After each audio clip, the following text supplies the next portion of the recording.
Hi and good evening. My name is David, and tonight I am running a session of Tales from the Low Cantrefs. Tales from the Low Cantrefs is an upcoming PBTA game that is currently in development and currently in playtest by Luke Jordan of Wildwood Games, or Games from the Wildwood. This is again, it's described as a half fantasy coming of age game.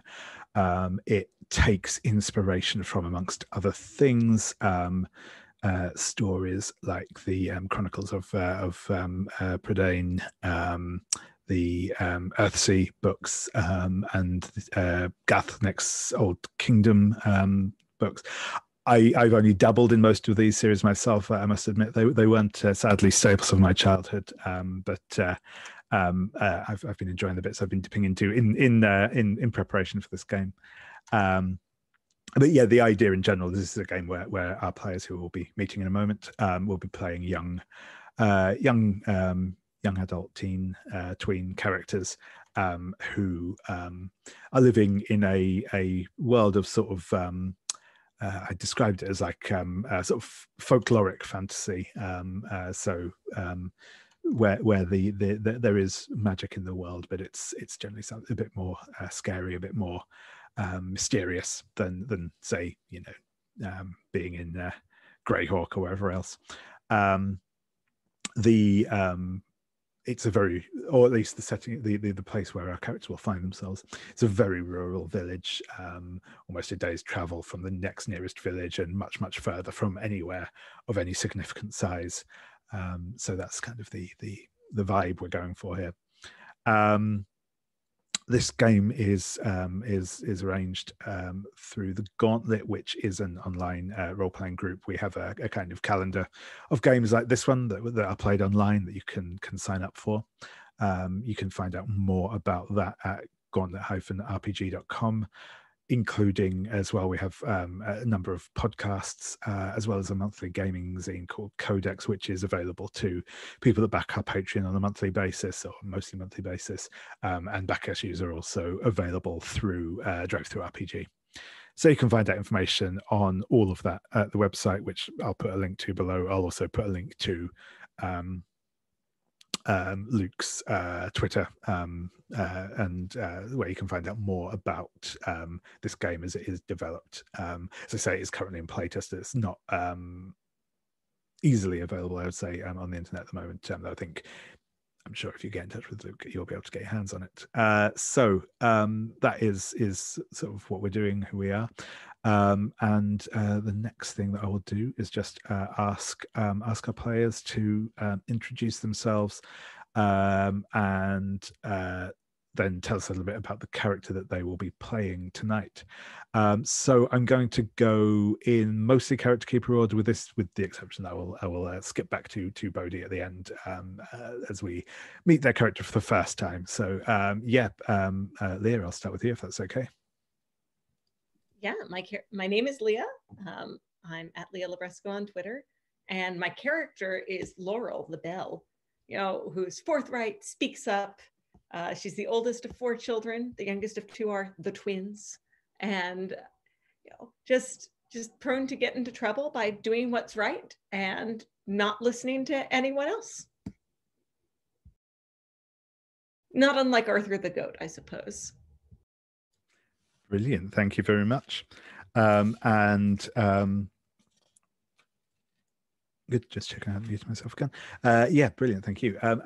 Sabine, if you'd like to introduce yourself and tell us a bit about who you're playing. Yeah, hi, my name is Sabine. I use any pronouns, and I'm going to play Gryf, the Blade. Gryf is the son of a widow who has not been born in the village. His father was was a bit restless. He liked to travel, and he brought home a strange wife from a village 3 days distance. So exotic, right?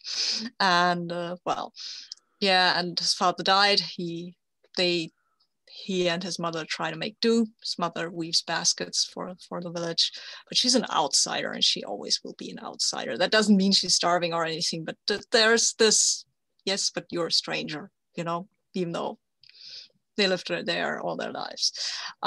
They have the billy goat Arthur, who has been a bit of trouble, who's also actually a girl billy goat, so yeah, but still. Also has been known to stand in for dragons and all kinds of monsters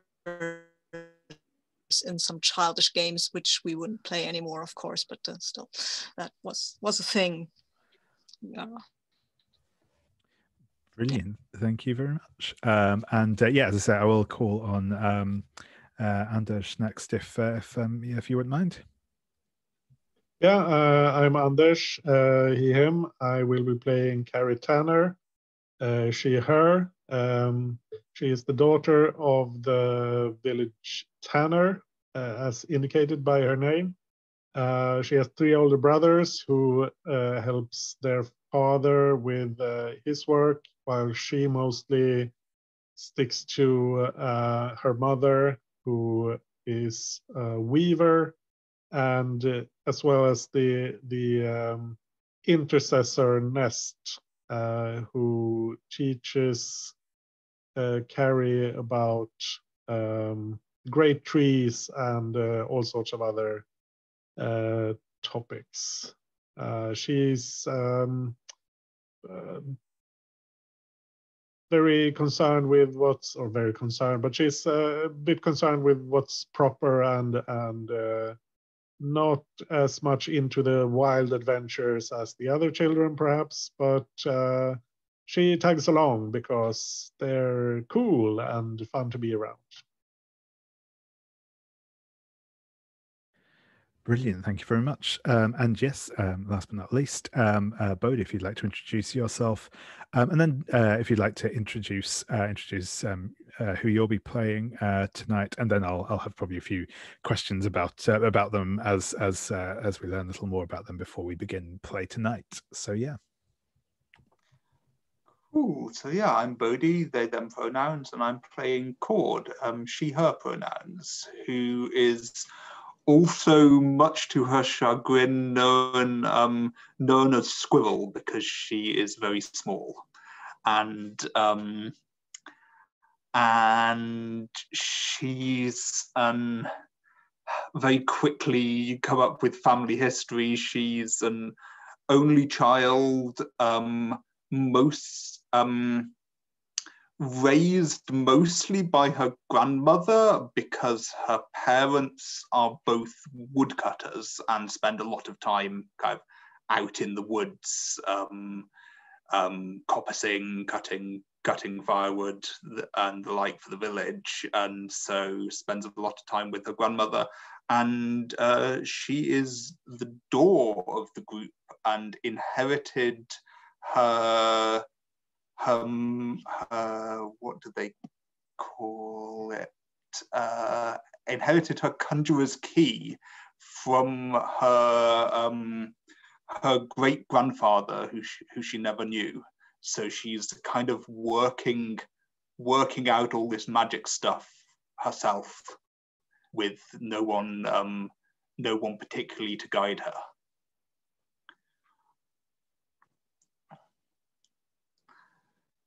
Brilliant. Yeah, thank you very much. Yeah, and in fact, actually, that's the first thing I will do is just introduce a little bit about magic in the world, which we didn't go over in particular detail last time.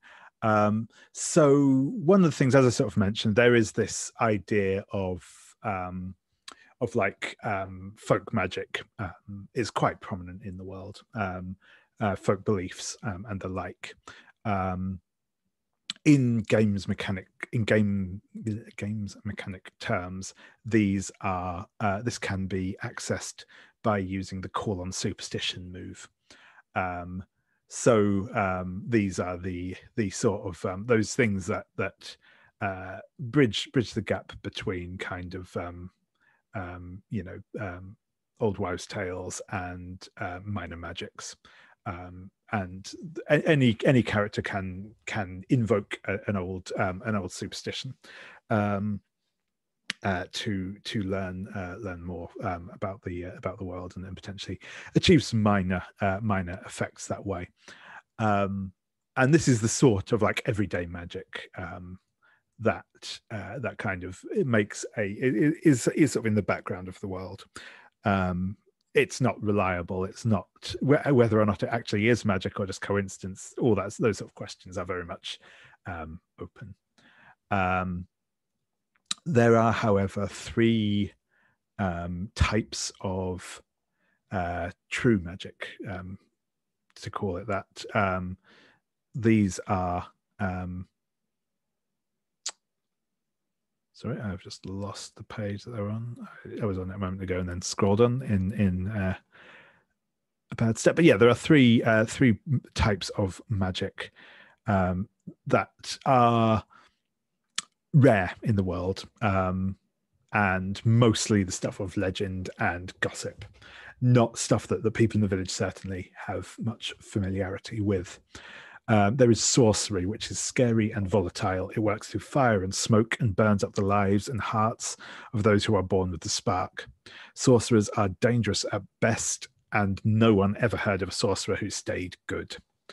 There is gramarye, which is a sacred blessing honed through careful study. It works through prayers in the secret language of the great trees, to which all the natural world must answer, and it is inimical to sorcery. This is the only sort of magic that is really fully believed in the world, or certainly amongst the people of the village. It is possible that maybe the Intercessor Nest knows a few words in the languages of the trees, and can perhaps perform some small miracles, but that's probably at the most you've heard of. And then finally, there is conjuring, which is a dead magic talked of only in tales. It was about thresholds and doorways. In the tales, conjurers travelled into death, laid spirits to rest, and unlocked strange powers, but also opened gates best kept closed. As I said, conjuring is believed to all intents and purposes to be a lost art, though that is obviously not the case for Cord. So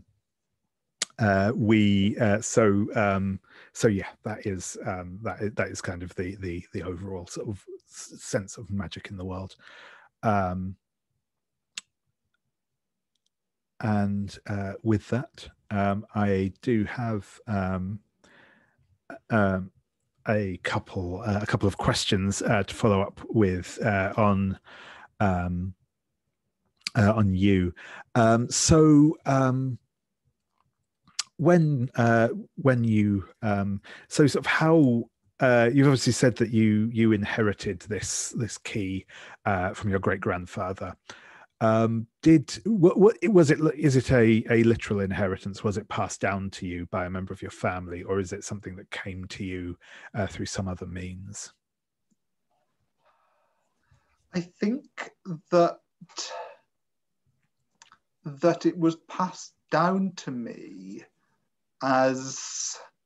but it wasn't passed down to me as a conjurer's key. It was just a trinket, just something. I think my great grandfather lived to quite an extraordinary age, and so I knew him a little, and it was given to me to remember him by, and no one alive in my family now knows that it's a conjurer's key. It was just this strange old big key that was always hanging on his wall behind his rocking chair, and I got given it as a remembrance. Nice. Yeah, I like it. And I guess my sort of follow-up question on that front is, I will ask this both as a a question to the player and as a question to the character. But so as a player, do you think that your great grandfather, I should say, was actually a conjurer himself, or was maybe one of his ancestors? And as a follow-up question to that, are there any sort of rumors in the family about strange deeds or the like? I think there's rumors, but I think they're generally regarded to be kind of invented by people to make the family sound more important than it actually is. Yeah. And I think my great grandfather may have been kind of, as a player, I don't think Cord would know this, but as a player, I think maybe he was a conjurer when he was young. He was like one of the last kind of who were known in this part of the world, but something happened and he kind of hung up his key literally and never did it again. Yeah, no, and that's why no one in the family knows about it, because it's not something that he talked about. Yeah, he was, one of these strange types who went off traveling the world as a young man and until he one day came back to the village, sort of thing. Yeah. Excellent. That's cool. I like that. One more thing, if I could. Go for it. Yeah. I'm thinking because there's the 7 doors with their names and virtues. I think all I know of them in terms of learning is kind of old songs and kind of rhymes that I've heard. I don't think I have a kind of a book. I don't think I have a source of kind of concrete knowledge about this. I'm just kind of working it out from kind of fragments of old stories. Awesome. That's perfect. I like that. And that leads me on to one of my next questions, actually.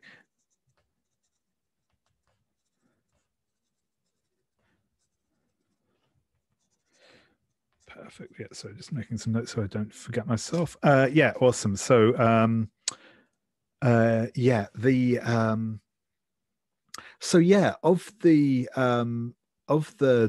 of the doors, as I said, just there's brief descriptions of them on the sheet. Which of those calls to you, and which one can't you really hear? Which are you deaf to, or do you avoid hearing about? There's a question. I think I avoid. I think I've given myself. I've given myself 2 in caution, so I think I avoid the door of mist because it sounds terrifying. Like, I don't admit that I'm terrified by it, but the door into death that kind of swallows everyone, like, yeah, I'm staying far away from that. And I think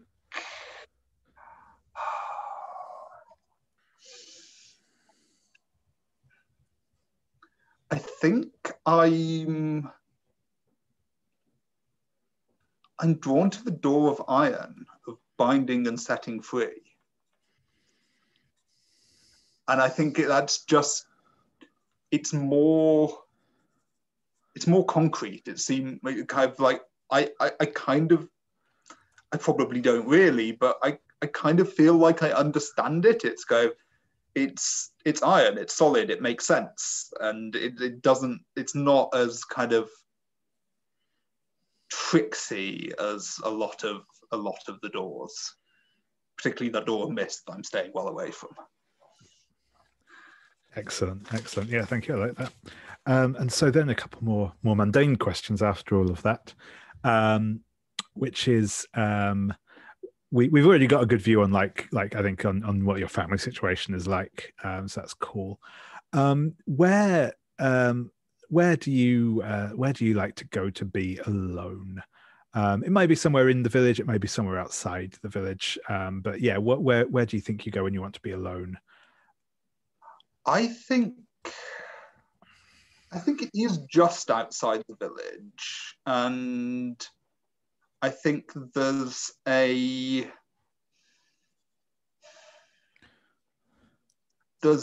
willow tree next to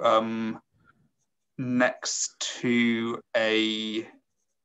See, that makes me think I should be choosing the Door of Willow. But anyway, there's a willow tree next to a stream, and I think it's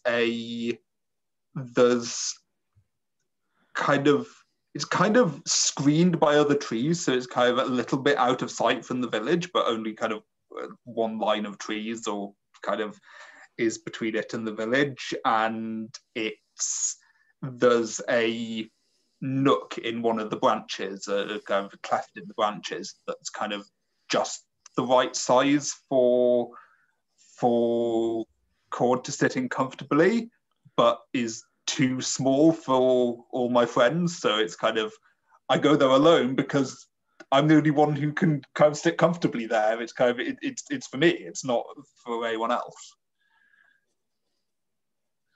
Lovely. Yeah, thank you very much. Who do you go to with your problems? And that can be, you know, an NPC, either an established one or one you've made up, or one of the other PCs if you feel they fit. I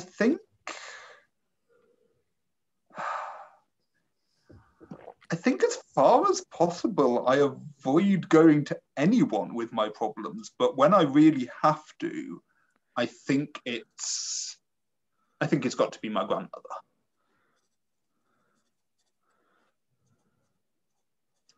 And I need a name. Ellen?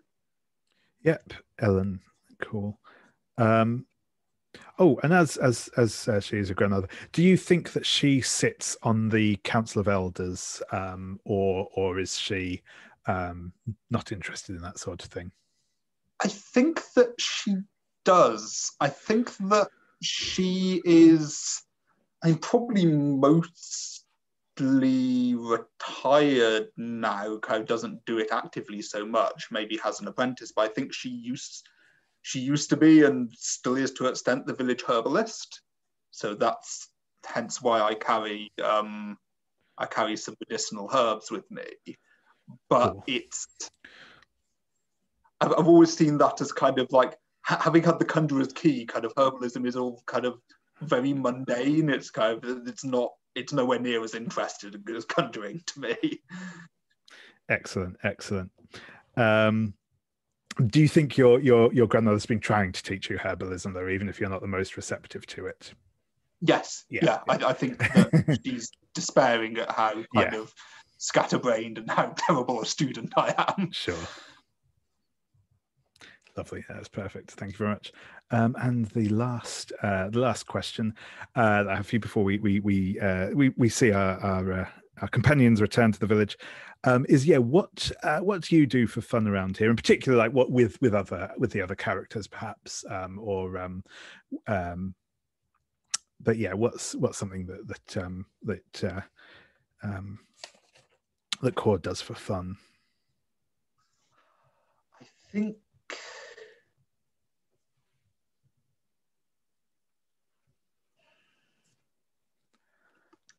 think there's lots of I think there used to be lots of play acting of stories, but these days I kind of like feel like I'm growing out of that, but kind of still secretly enjoy it. But I think just kind of quite a lot of kind of active stuff, kind of snowball fights, swimming in the stream, or when you can get away with it in the sea, perhaps, but that's probably very kind of a bit frowned upon and by the adults. And so like swimming, swinging from ropes, kind of rural outdoors childhood stuff. Excellent. Yep. Perfect. No, that's lovely. Thank you. So yeah, and I think where things will fade into the action. I think that Cord has probably been was not with the others when they had their adventures last time, because your grandmother had you back at home, threading up various herbs to dry up on the rafters, and she wasn't letting you get away with escaping off to have fun this time. But I will turn. Oh, sorry. Yeah, go ahead. Can I suggest that maybe that's a punishment because I dropped a decoction that had been kind of simmering for about a week, and so I got grounded and kind of made to dry herbs for several days. Yeah, brilliant. Yeah, perfect. But yeah, so Gryf, Cari, and Laurel, you well, I'll go through each. So we'll get that sort of scene of you coming back to the village after your encounter with the White Wolf.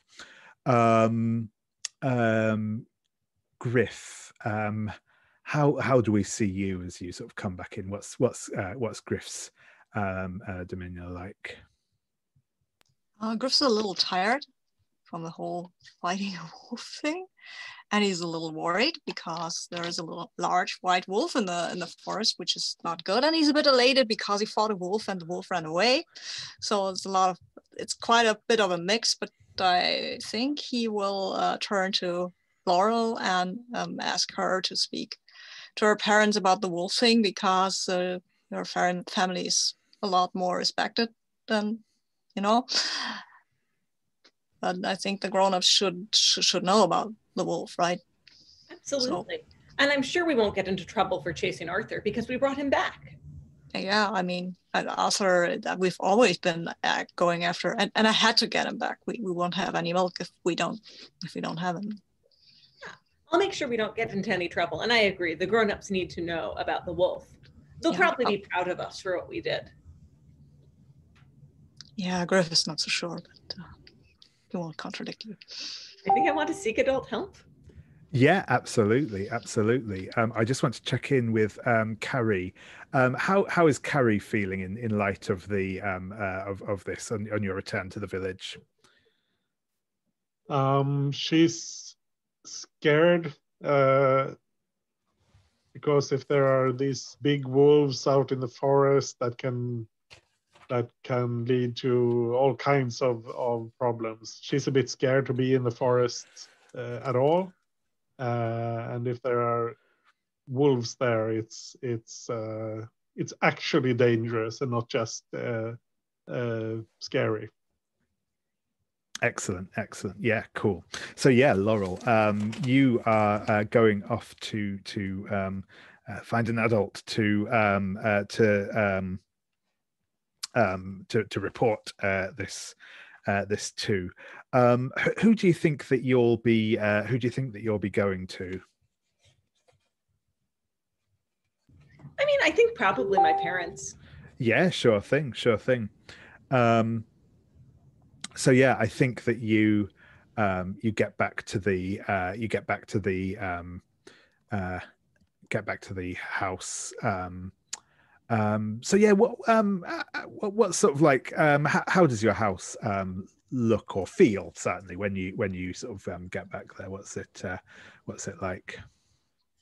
I think it's kind of a house that's well maintained, but it's kind of got the air of someone has always feels like just cleaned it and then the twins have come through. So it's not dilapidated, it's not neglected. It's just, polished, well taken care of, loved, like covered in a trail of mud or something, like across what is otherwise a clean floor. Yeah, excellent. I like it. So yeah, and I think as you as you sort of enter the house, your mother is, as she often is, at the loom.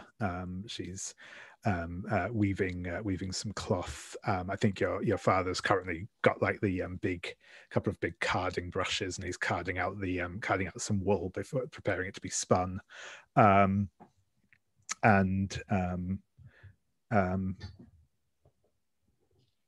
I think your father will look up and say,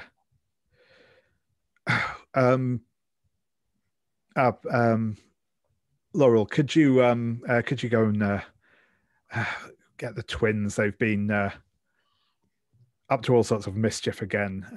I think if you could make sure they're not in too much of a state of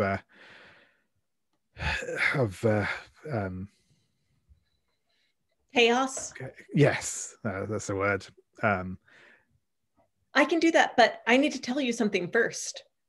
We were looking for Arthur again, and we found him, but we found something else much, much more important than Arthur. And I need your help to tell everyone. There was a big wolf.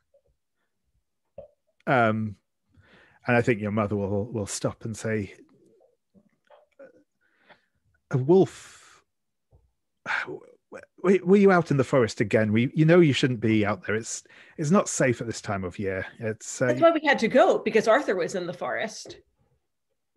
Really, those that family, they can't. I mean, I know they must be having a difficult time with raising that boy on her own, but still, I expect a little better than that. Well, not everyone is as fast as me. And so it's important that I help out. Well, I suppose I can't fault your charity in helping out. Anyway, we were looking for Arthur and we found him, but we also found an enormous wolf, not just a big one, but a strange one. And, I'm being very responsible because I'm coming to you to say that we need help. I don't know if Gryf would just try and deal with this kind of thing on his own. Excellent. And I think I will ask you at that point to make the roll to see how this goes. So for when you seek adult help, when you seek concrete help from an adult, say what you want from them. So in this case, it's to bring this up to the community as a whole. I think is the thrust of what you're asking for here. So roll with honesty. That's a +2 for me. Perfect. Right, lady. All right. And a good thing it's a +2 because I rolled a 5. So that makes it a 7. Excellent. So I'm just going to just scraping a hit there. Here as well for anyone else is the dice roll if you do need it, or obviously if you want to use physical dice, that's what's cool. But yes, so on a 7 to 9, they see that you are genuine. So the way this is phrased is on a 10 up.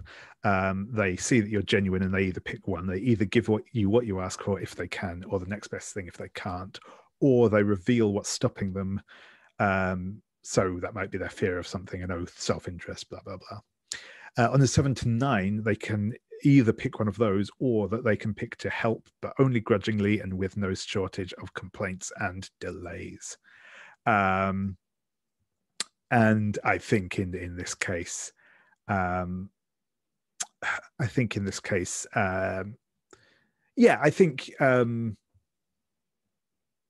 your father is going to put down the brushes, and we'll say a wolf. You say a big one. Are you sure? You're not. Yes. This isn't some exaggeration, is it? I know what you children are like. If it were an exaggeration, I'd tell you a story about how we defeated it and beat it up, but we only scared it off a little bit. If it were an exaggeration, I can tell much better stories than this. Yes, remember, I'm the one who has to put the twins to bed. You're right. You're right, dear. It's not that I don't trust you. It's just we've got to be sure. I'll go and I'll I'll go and let some of the other elders know, and we'll see what can be done about this. We certainly, if there's a mad wolf out there, it could get into the livestock, and that would obviously be no good at all. No good at all. And he also put down his work and head to the door, pull on a big cloak, and head out into the evening to go and alert the rest of the townsfolk. So yeah, Cari, where do you go following your return to the village? First, I go to my mother to let her know that. But I just poke my head inside the door to tell her I'm going to the chapel. I need to let her know that I'm safe, but I don't want to tell her anything about what happened. Yeah. And then I go to the chapel to talk to Nest. Awesome. So yeah, the chapel. What do you think it looks like? I don't think we've had a description of it yet. So what do you think this place looks like? I think it's a wooden building. It's sturdily constructed, but pretty basic. Like they don't, since it's to honor the trees, they don't dress the logs as much, or they're like it's supposed to be a bit rough and feel a bit like the forest itself. So it has like standing logs with some of the branches still attached as pillars, that sort of thing. Yeah, cool. And there's no benches to sit on. You're supposed to stand. It's like a stamped earth floor, that sort of thing. Cool. Yeah, and there's probably some like moss growing like over the top of the roof and that sort of thing to give it that kind of green appearance. Awesome. And I think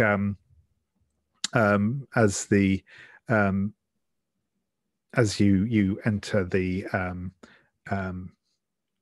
I think it's obviously not like cleaning the floor, but I think the Intercessor Nest is like raking the earth to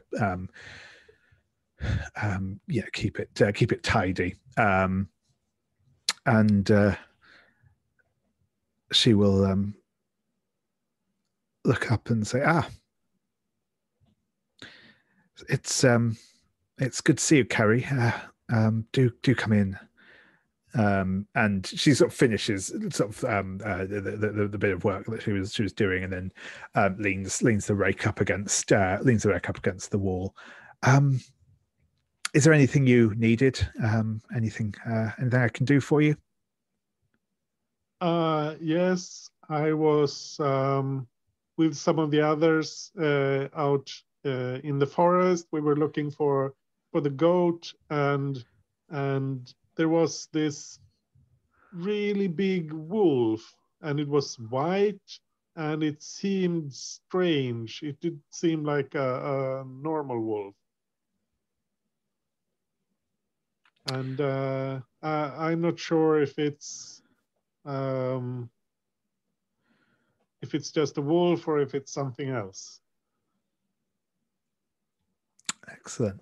And again, I think this sounds like you are seeking adult help here, and I think again, certainly from what I say, what you're looking for here is more information about what this wolf might be. So if you would like to make a roll with honesty.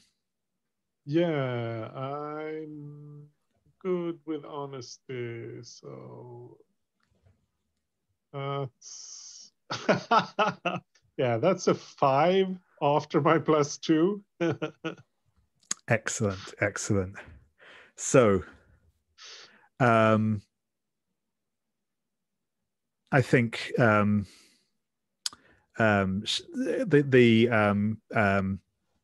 Nest is going to say, honestly, child, your imagination, you really this no, white wolves. What nonsense is this? I don't see white wolves around here. Barely any wolves left at all these days. No, it must have been some trick of the light. But anyway, I have important business to be getting on with. You'd better run along now. Go on, be off with you. She's clearly looking quite like this isn't normal for her to be quite this abrupt and sharp with you.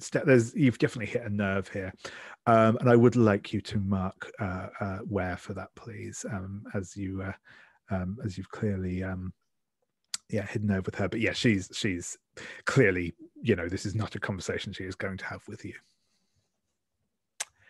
Yeah, I think I try to protest a bit, but when she continues to interrupt and try to get me out of there, I'll just leave, feeling a little bit hurt, but not much I can do. Excellent.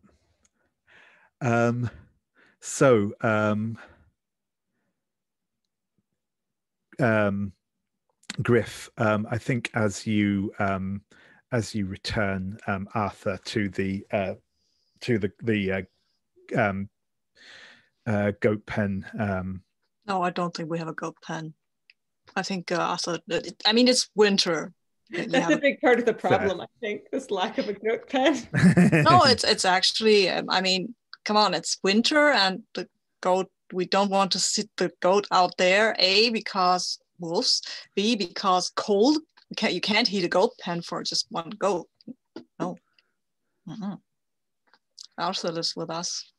Sure. So yeah, I think as you're leading Arthur back into the house, your mother. So yeah, what does your house look like? As I've asked the others to describe so far. I think it's an old, small, not quite a hut, but almost.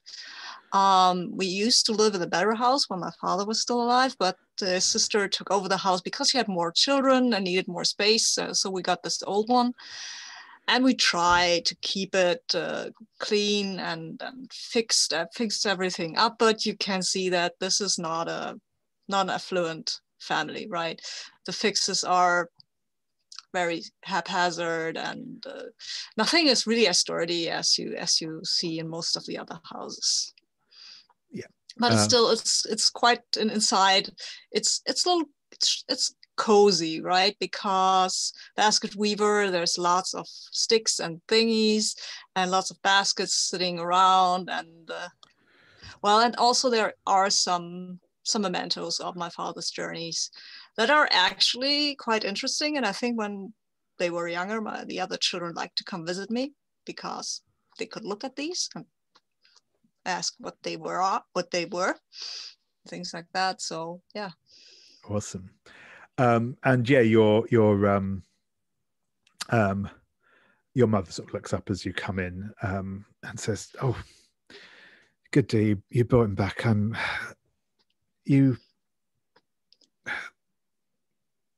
you." She'll kind of put a hand on your shoulder, and then she kind of ladles out some soup into a bowl. Says, "You must be freezing. Come on, sit down." Yeah, it's fine. I found her. Got a little lost. Had to poke a wolf a little. A wolf? You must be careful. You must be careful, Gryf. It's a dangerous place out there, and yeah, I know, but Arthur, I couldn't leave him. I know. And she kind of looks down at the fire, and says, "I'm sorry that it's. I know I have to ask a lot of you, but Fine. I mean, I'm almost a grown up, so I'm not a little kid or anything. that's right. That's right. I just wish things could be a little easier for you sometimes, but It's fine. It's fine. I'm good. I was. I hope nobody complains because the girls were with me, and I couldn't get them to get back. I told them they should go head home when we found the wolf tracks, but no, they had to come with me. well, I'll I mean, they're good friends, I guess, but somebody might come and complain about the whole thing. Sorry. That's okay. I know you wouldn't have dragged them with you if you thought it was going to be dangerous, and I know what I certainly know what I was like when I was that age. But I think she kind of pours herself some soup as well, and says, "But well, you know how it is, Gryf. You're getting older now, and so are the girls, and you have to be careful." I mean, I try to keep them away from wolves, but what can I do if they want to come with me? I mean, I know, and it's not just that. You've got to be careful about what people think. Okay, but I don't get it actually. What do you mean? Do you think that I want to marry one of them or something? Well, I mean, it will be good if you do one day when you're ready. Yeah, and Gryf is very, very interested in a soup all of a sudden. I think so is your mother, and I think there's just a moment of awkward silence. You're both there eating soup, and I think we will take our first break there. So if we come back, if we come back at 1:45, and then we'll pick up with Cord and shenanigans there. Oh, yeah, no, go ahead. I've got a question because I have the first wear marked, and I wondered what I would have to do to get rid of that. Certainly. So the specific move to remove wear is open up. So this is when you open up and offer someone comfort, company, or intimacy. Ask if they accept it. If they do, roll with honesty. And basically, on a hit, both of you will clear a point of wear. You obviously can also do this with other characters as well, but also with each other. So that is sort of the standard mechanical way of doing it. It tends to kind of recover with a bit of rest and stuff as well. For instance, to be honest, I would probably normally say a scene like the one you've just had would probably clear some wear, but I'd probably leave it on you at the moment just to get some of that opening up going on. But yeah. And I'm going to try putting the baby down for a nap while we're on break. So if I'm back a little late, feel free to just get going and maybe drop something in the chat to give me a hint about what's going on. Sure thing. Yeah, not a problem. We'll do, Leah. And I hope she has a good rest. Yeah, you can see she's lying down on my head. So. Right. Okay. See you all in a few minutes, everyone. Yeah. So I think we're. Welcome back, Leah. We're just kicking back off again, so you haven't missed anything. So yeah, I think where we will see is I think Cord, you are as I said, you're at sort of the workbench in your grandmother's house. Stringing together various clumps of leaves to hang up around the fire. There's your grandmother is kind of watching over you, well, she's probably knitting in a rocking chair as she's watching you. But as they are doing this, there's a knock on the door. I mean, not like forceful, but you know, it's a steady knock at the door. Do you think you get up to answer it? Yeah, absolutely. Anything to get away from these interminable herbs. Like, I'm running to the door. Yeah, and as you open the door, you'll see Laurel's father stood there. He's got a warm cloak on, wrapped against the cold wind outside, and he says, good evening. Is your grandmother home? I think slightly cheekily, I replied kind of, I don't know where else she'd be at this sort of time, and kind of step aside to invite him in. Yeah, and he'll sort of nod and step inside. Your grandmother will sort of get up out of her chair, and he'll say, yeah.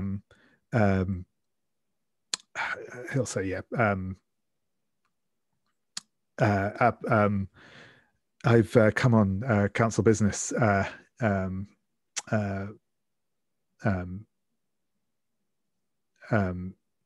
Miss Ellen, can I, or Mistress Ellen, can I, and you know, I think your grandmother will nod and say, very well, I suppose I'll come. Just tell me about what it is. Cordelia, run outside to the and fetch some ale for the gentleman, will you? And I think I do that willingly enough, but shout over my shoulder as I run out. My name is Cord, and yeah, I go to the I guess, where would the ale be? Is it kind of in the pantry or whatever? Yeah. There's probably sort of a like an off-shop cold pantry sort of thing. Yeah. So I pour some ale and maybe kind of surreptitiously take a sip of it myself, and then kind of like gag and wince and shake my head at adults drinking this stuff. Excellent. And you can probably hear kind of muffled conversation from the main room as you're going about this.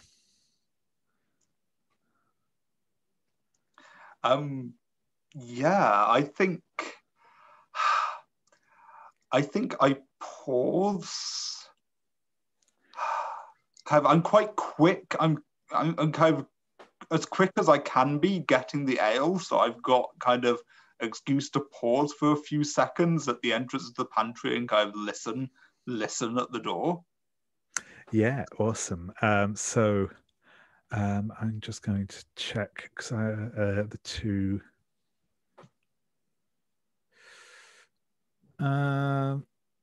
Yeah, I think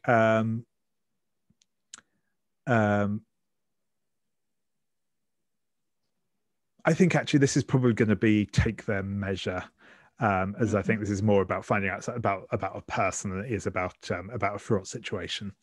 So yeah, if you would like to roll with caution.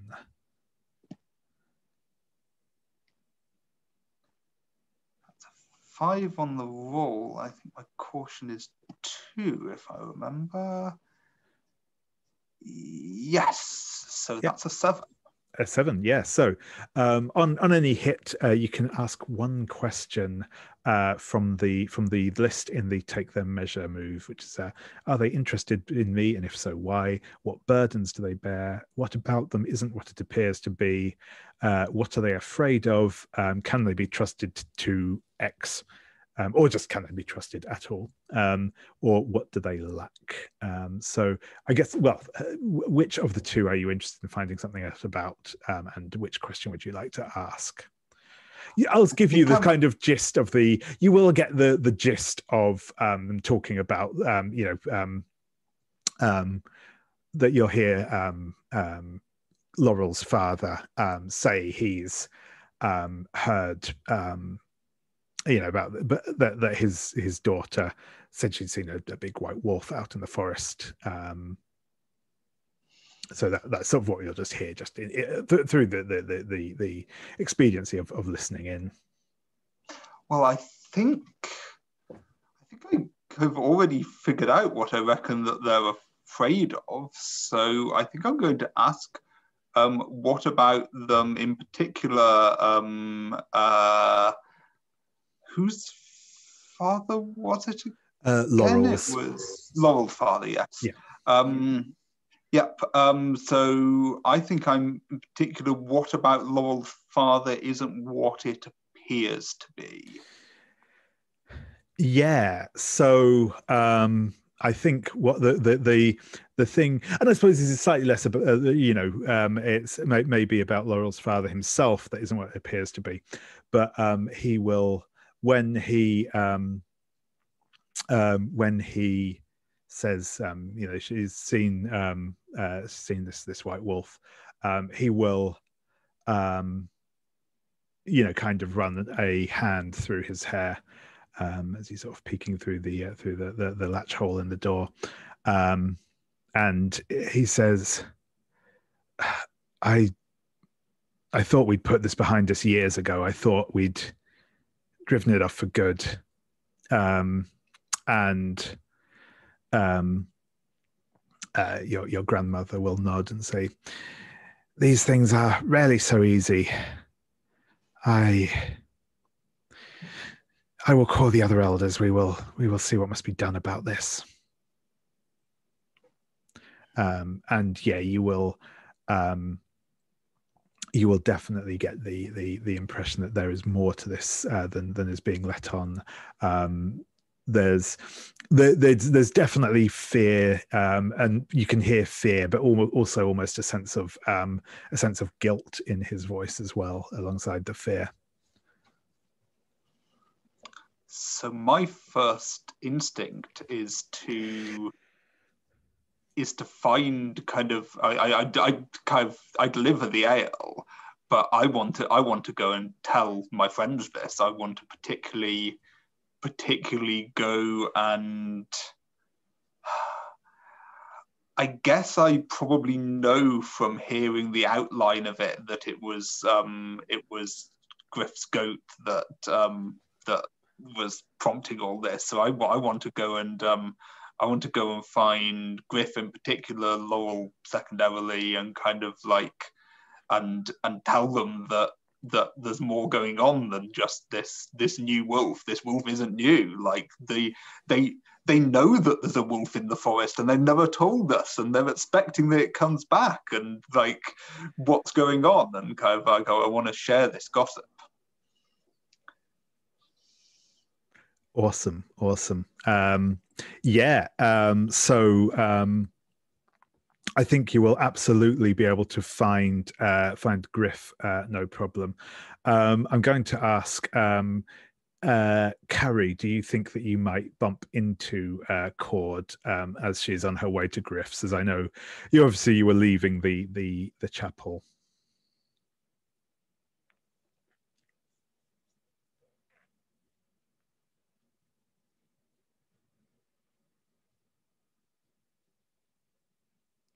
Oh, sorry, that was to you, Cari. Yeah, that cool. Yeah, sorry, I zoned out there for a bit. No worries. I do that on another occasion. Yeah, could you repeat the question? Yeah, no worries. So yeah, I was saying Cord is on her way over to Gryf's house. I was just wondering if she might bump into Cari sort of on the way there as you're leaving the as you're leaving the chapel.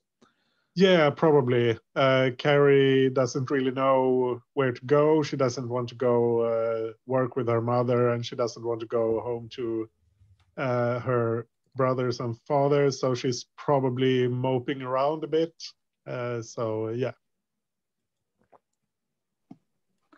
So I think maybe as I'm running past, I kind of see Cari moping around and kind of just shout to her over my shoulder as I'm still running, kind of, come on, we need to find Gryf.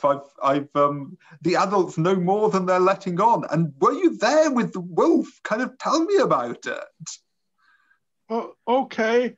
And Cari starts running after you with her slightly too big boots, and just trying to keep up, and trying to tell the story about how they were looking for Arthur and how Gryf fought the wolf while they're running. Awesome.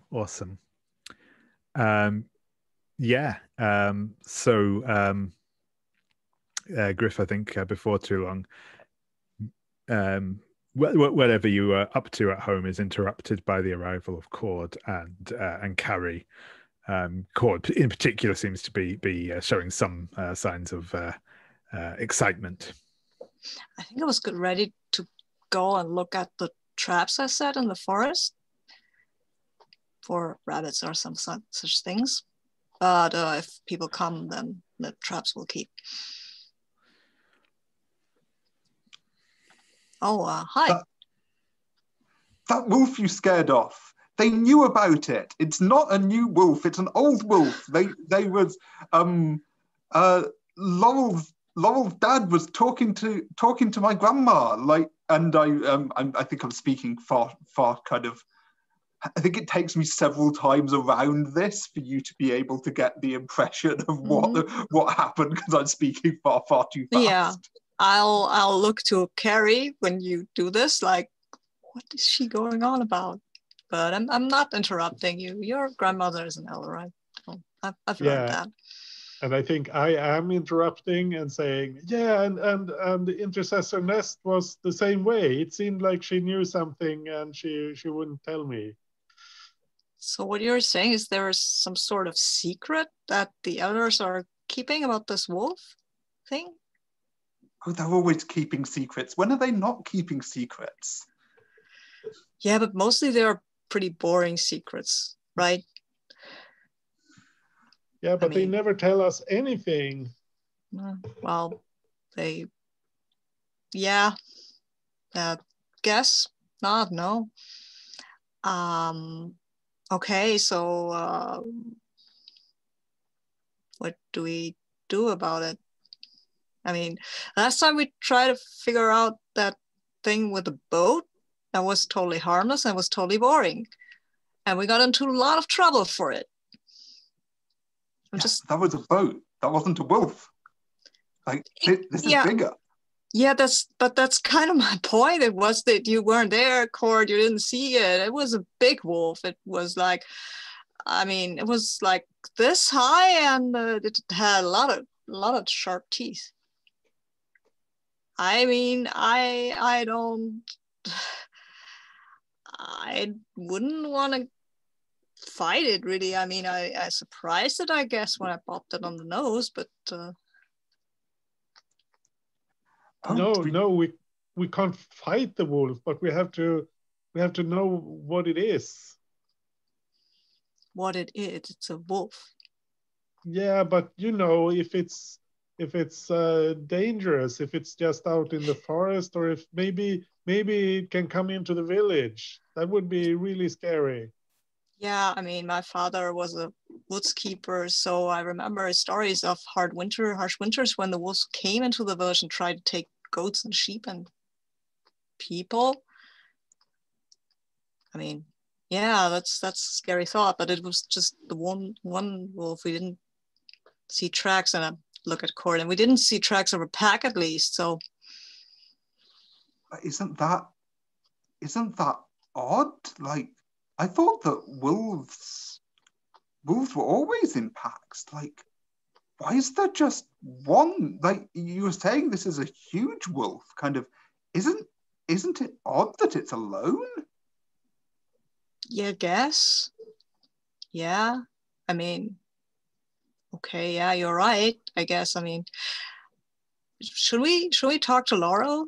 I mean, I know that she wanted to talk to her father about this. Maybe he told her something before we run off, which we wouldn't do. I look at my mother. This is not a huge hut, and she's here. I mean, she's probably just weaving her baskets but yeah, let's maybe mother, you don't mind, right? If I go, I have to go check the traps anyway. Well, just as long as you don't go off chasing after wolves again. I did not chase after the wolf, mother. I chased after Arthur. Well, Arthur's here safe with me now, so yeah. Just be careful. And I look at Arthur and I tell him, you stay in here. You hear me? Next time you can rescue yourself. And I think Arthur is supremely unimpressed by the whole thing. Yeah, he just kind of stares at you in that with that goatee stare. Yeah, let's go find Laurel. Maybe she knows something. I mean, her family is very, very, has been in the village for a long time. So maybe, just make sure to avoid the twins. Yeah, I'm nodding in agreement and kind of itching to run off to find Laurel. And I look at Cari, and now she's running and the twins will drop on her.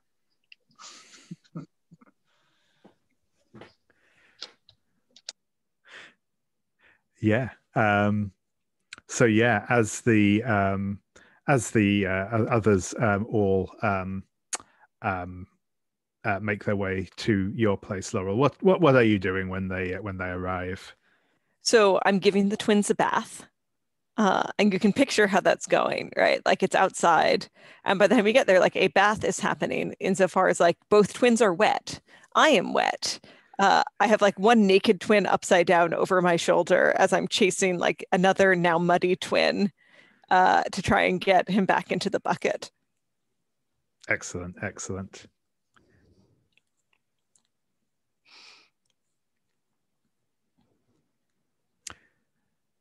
Yeah, and I think yeah, you've managed to wrestle them back into the wrestling back into the bucket. There's water splashing up everywhere again as the other one is trying to scrape wriggle out of your arms just as the others all hove into view. Yeah, and I think I greet them and say, "Oh, good, like you guys can help."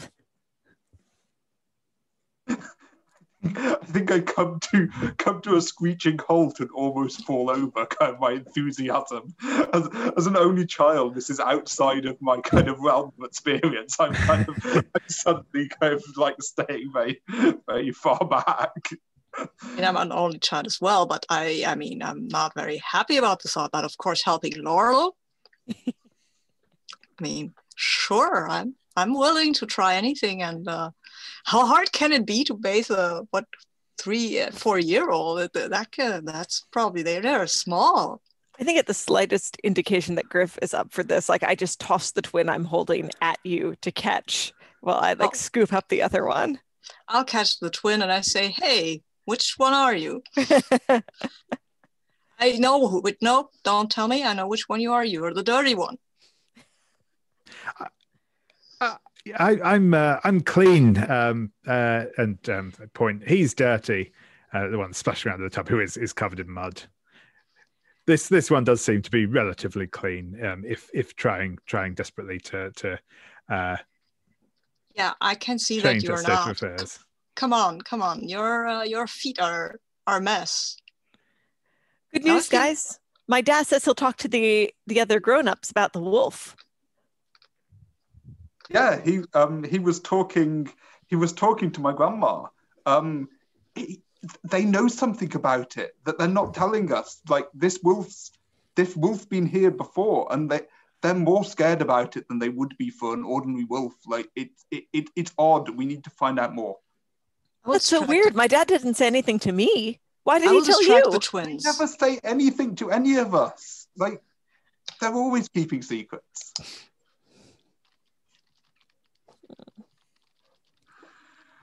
I'll distract the twins when they talk about the scary wolves, because they're little kids and they don't need to hear this, because they'll just blabber it out like always. So they don't need to hear this because little side they want to be wolves for a week, and then we'll all be getting bitten instead of dropped on. How interesting. I hate being bitten. Being bitten is no fun. And maybe I can get them to stay still while I tell them about the wolf that was in the forest. So that's kind of a deal you can make with a 4-year-old, right? Yeah, and I think they'll be suitably impressed by your story, though they will also want to go and collect sticks so that they can chase off wolves. But we'll be able to keep them contained, at least for now. I'm not going to ask you to stand fast against the twins, but I mean, I can roll for it, sure. No, it's fine. It's fine. Okay. They're not currently providing quite that much threat.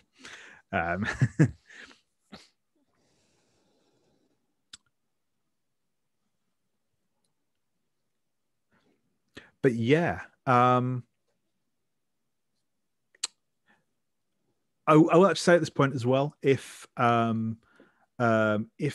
is a move called Search Your Memory, which is when you search your memory, say what you're curious about and roll with learning.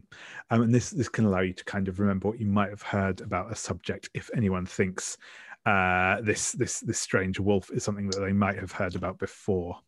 Yes, I said my father was a woodsman, basically, so I might have heard something, at least stuff about wolves, not just absolutely, this one. Yeah, absolutely. Also, so my learning is a bit spotty, I think. Yeah, it is, but you do. I get as ever, if you do wish to ask, if you wish to turn to your peers and get aid in if you can, but you don't have to. But that option is available. But I will. I have peers I can ask for help, which is amazing, and also I can. Who would I want to ask? I mean, I know who I would want to ask, but is that I have that talk with my mother in my head, so maybe they're all girls. I'll ask Cari because she's too young to be married, right? Yeah. No, I'll ask Cord. She's young and small. She is not marriage material at all. So I can ask her without anybody having weird thoughts about that. Cord, will you help me search my memory? Remember when my father was still alive and we told us that story about the wolf pack that came to the village in winter? Help me out here. I think I do. That was such a long time ago, but maybe we could piece it together between us. So you're willing to give it? Then I'll roll. Yep. So what happens now is you will roll the move as normal. So you will roll with learning. If you miss, that's upgraded to a 7 to 9. If you get a 7 to 9, that's upgraded to a 10 plus. But then we'll have another question to answer after that. But go ahead. Yeah, it's a 7. So it's a 6. Yay. Good thing I asked for help, because then it's a 7 to 9. Yeah, perfect. So first what we'll do is I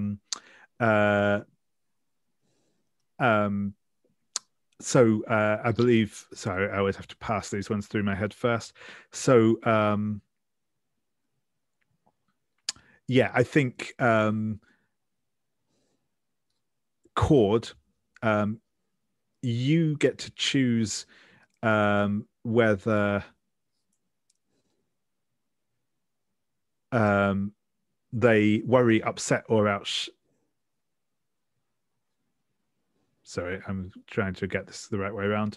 Basically, depending on which one of you that's it. That's right. So Cord decides whether they worry, upset, or outshine Gryf, and Gryf has to mark one where, or whether they, as in Cari, Cord becomes tired, shaken, or hurt and must mark where. So Cari, which of those do you think you're going to go for?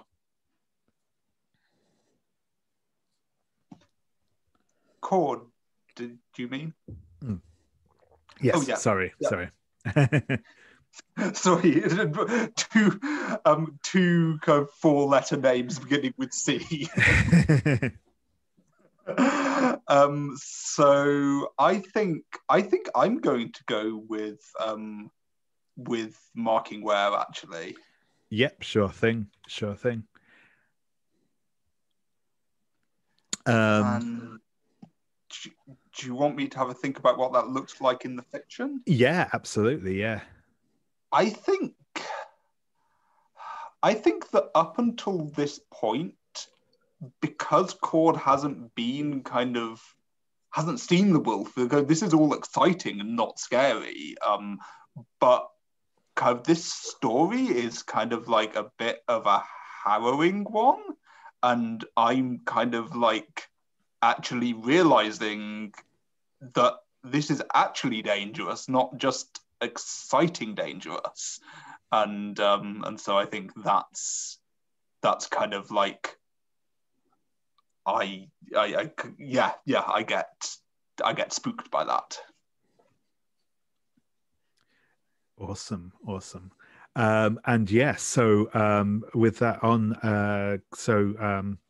Gryf, with search your memory, on any hit, I will tell you what you know, what you suspect, and what you never learned. I may give you the option to ask a follow-up question, but I may not necessarily answer it. So I think what you will, what you know, is this. So the stuff you will know concrete information about is how wolves normally act. I know we touched on some of this last time, but you'll absolutely know that, wolves do almost invariably hunt in packs. It is very rare for a wolf to actually go off on its own. And when it is, it's usually because they're sick or injured rather than through any choice of their own. It's possibly being infighting in the pack, or whatever. But yeah, it's not the usual cause of concern. Wolves in general avoid people. It's not difficult to scare them off. I mean, they're quite opportunistic. They will get in and grab some sheep out of a field or whatever, if they can do it before people notice, but they will tend to run. As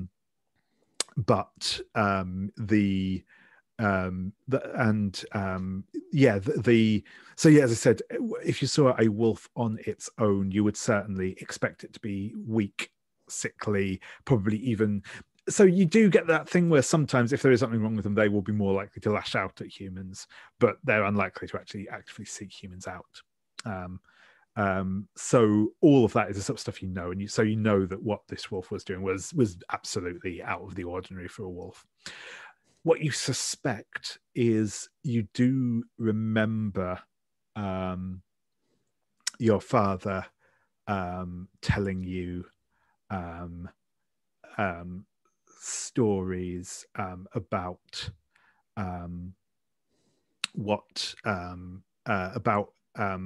not just wolves, but like wolf spirits that lived out in the deep forest. And again, this is all very much told in the form of like folk tales, but that these were more than just wolves. These were the spirits of, depending on which story you heard, sometimes it's like just as kind of a guardian spirit of a particular patch of the forest, but sometimes it's actually like the spirits of men returned, particularly people that have like met a violent death or otherwise been wronged in life, had come back to the realm of the living through sort of in the form of a wolf. And that is definitely a story you've heard. Whether that you can put any credence to that, who's to say?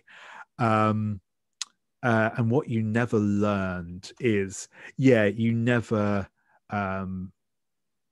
in all of those stories that you heard about these wolf spirits, these were not the sort of stories where, you know, the plucky hero was able to defeat the wolf and rescue whatever. These were the other sorts of folk tales. These were the tales where the wolf spirit would inevitably devour whoever it was hunting. The ones that I told was much more of cautionary tales. So you never learned how these wolf spirits were supposed to be defeated, if at all.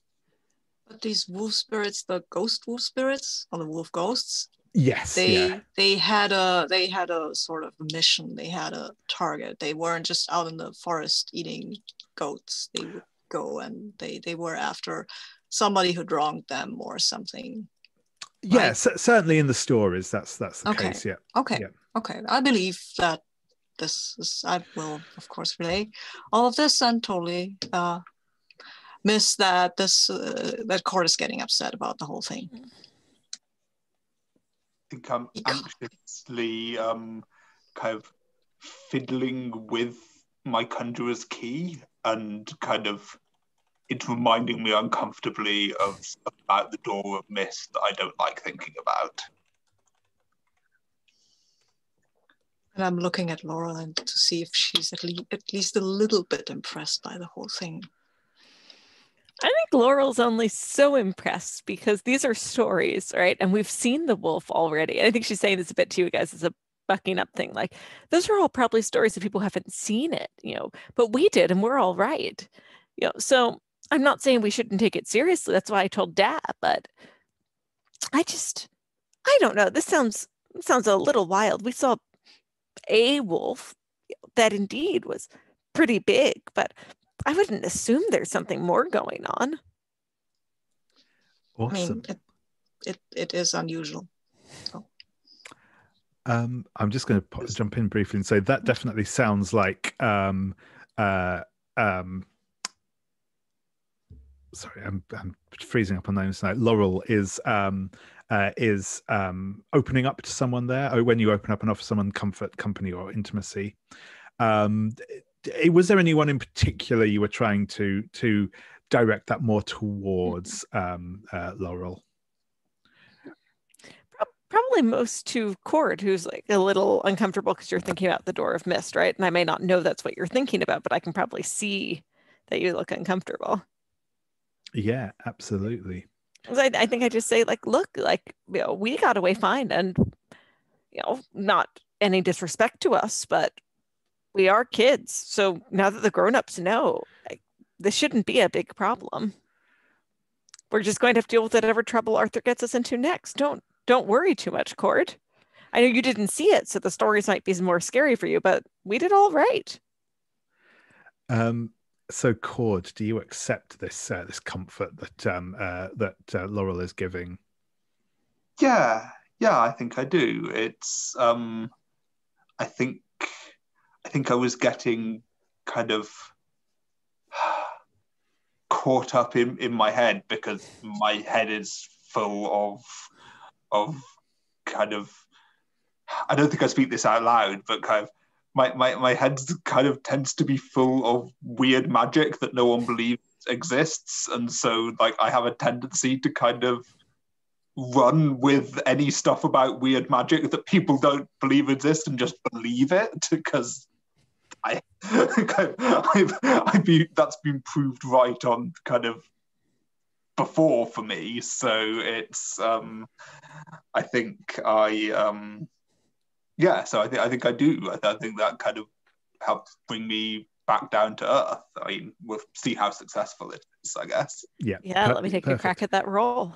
So yeah, that is a roll with honesty. I think. Yeah. Yep. Once again, a 5, so a 7. A 7. Okay. So on any hit, there is solace in your closeness. You share strength with one another, and both of you unmark one wear if you have one wear to unmark. So yeah, it's a you get more on a 10 plus, but it's a standard hit gets you both a point of wear recovered. Awesome. But yeah, so I'll step back out and let you carry on the conversation. I think since I don't have where to unmark, part of how you just see that this is making me feel energized and strong is that like it's at this point I like firmly get the second of the twins back into clothes. And at that point, this isn't my job anymore. Like I've done my part and I just send them back into the house, probably into trouble, but like I've done my bit. Perfect.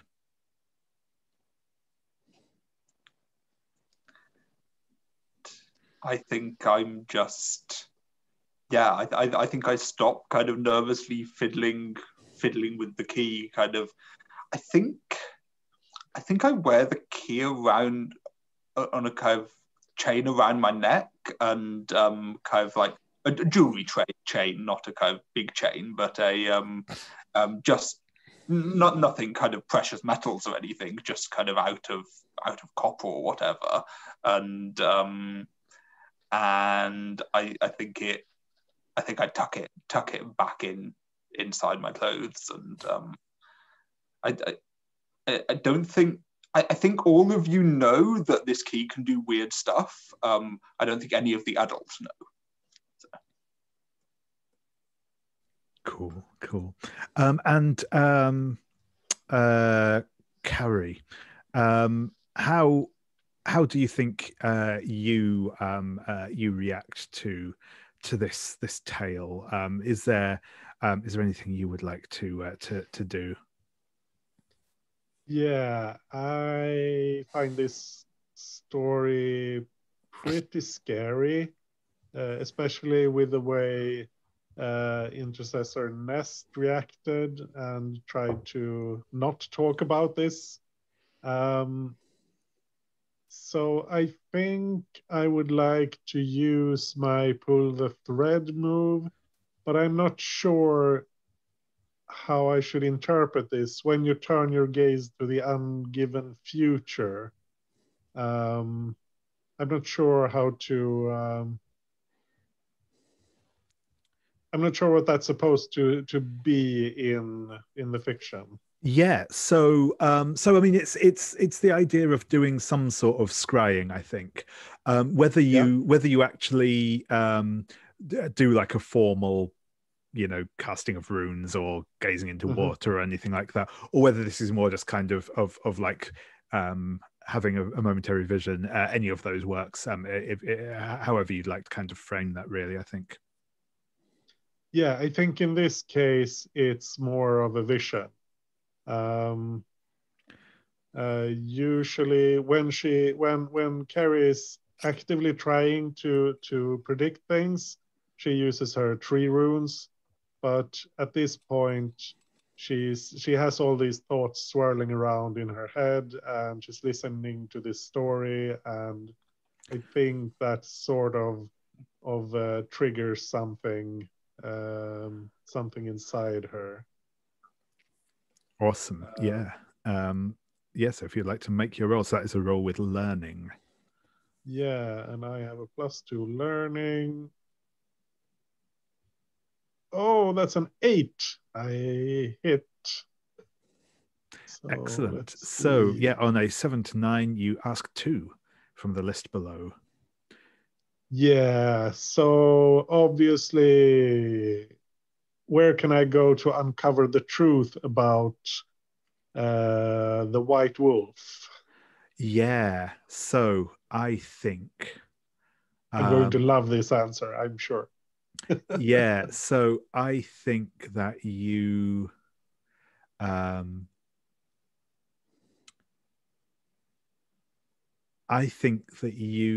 will get a vision. In fact, yeah, I think you just get this vision of the dancing tree, the dancing oak, pops up into your head. It's doing, it's obviously stood tall, and there's a little picture of it in the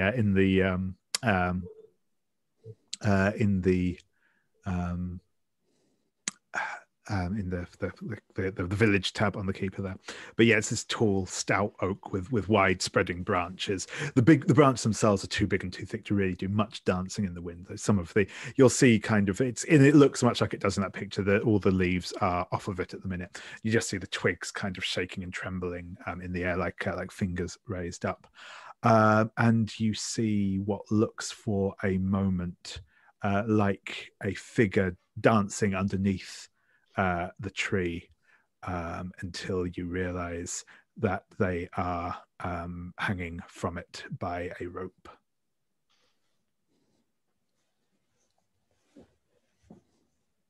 Yeah. I think, is this a hold or...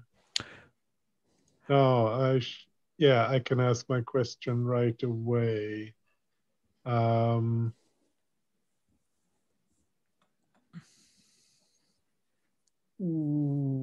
should... Oh, I'm not sure. I'm not sure what's fun to ask and what's interesting. Where should I be to stop what's coming? Oh, yeah, that's an interesting one. I think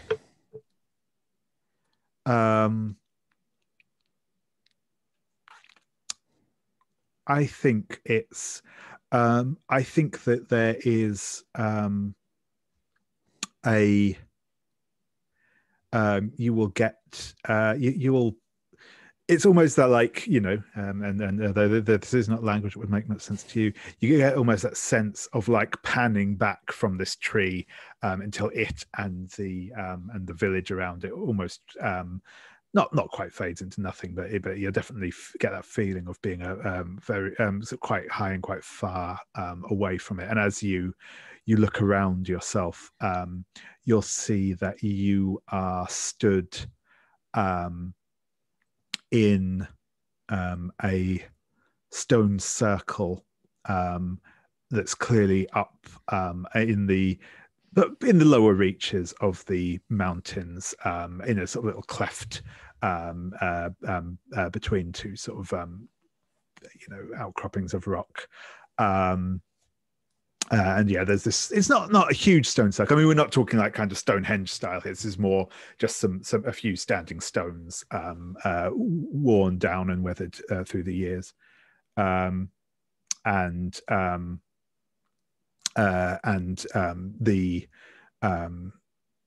yeah, you will obviously you'll feel yourself.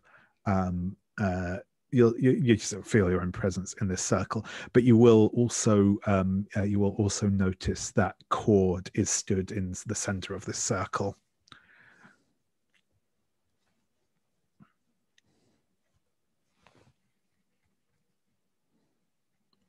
Yeah, I'm trying to figure out how much of this Cari will try to explain and in what way. I think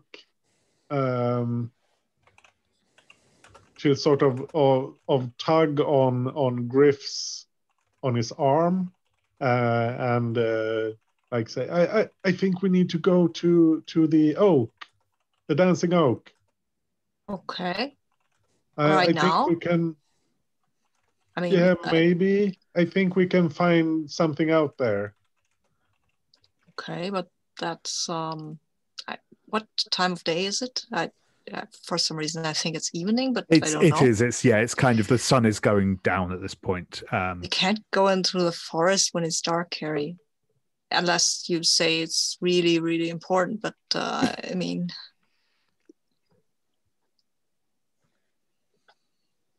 Yeah, I know. We shouldn't go into the forest, but I think we have to go there to find out what the wolf is. Yeah, but can't that wait until tomorrow? Yeah, maybe? yeah, we can. No, we don't have to go now, but I think we should go early tomorrow. Oh, okay, fine. I mean, I'm I'm up for it. Yeah, sure. If anybody else wants to come, I'll bring my shield and my spear just in case.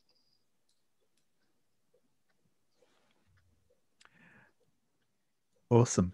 And I'm looking at Laurel and Cord when I say that. Like, are you coming? I kind of think it over. I'm like, well, I think Ma's not using her rolling pin, so.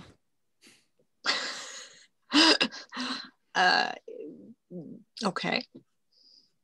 And you see my eyes light up when I just say, "I'll get my sword."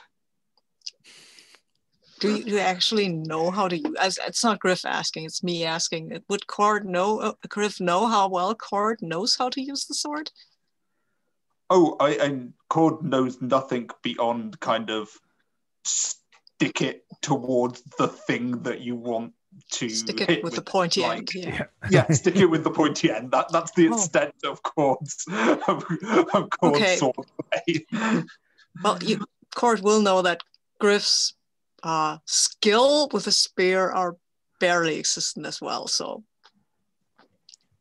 stick it with the pointy end is about what he knows. I mean, he goes into the forest to train, but if you have no idea how to use it, really, it's not very.